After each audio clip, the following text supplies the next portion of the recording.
Anong sabi ng lolo mo? Kumusta daw si Peter? Wala, pauwi na raw sila.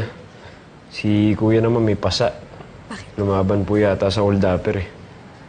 Nako, yung mga ganyan, hindi na siya dapat lumaban. Para hindi siya nasasaktan. Eh, paano kung tinuluyan siya? Adi, problema na naman. Oo nga pala eh. Lolani! Si Reggie po ito!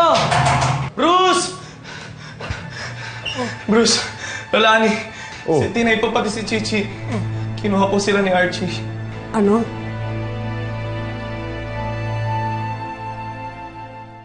Don Miguel, ako na muna magmamaneho ng kotse.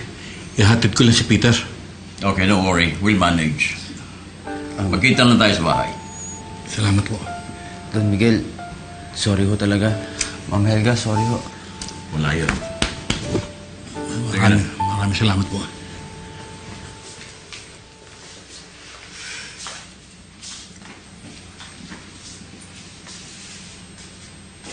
Papa, masyado ka naman ata nagiging maluwag sa mga batong buhay. Kung ibang tao yan, siningil mo na. Hindi sila ibang tao, Helga. Sila ang nag-alaga sa kapatid mo at pamangkin mo.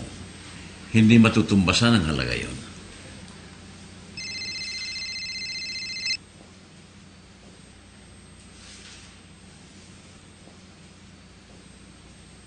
Yes, Bruce. Ano?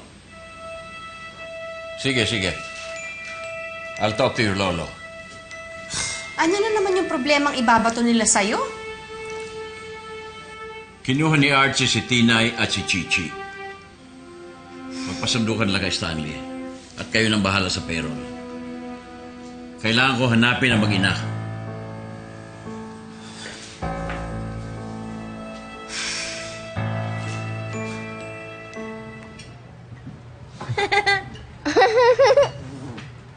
Ang dami ko nang nakain. Ang sarap ng fried chicken. Gusto mo pa? Ito po.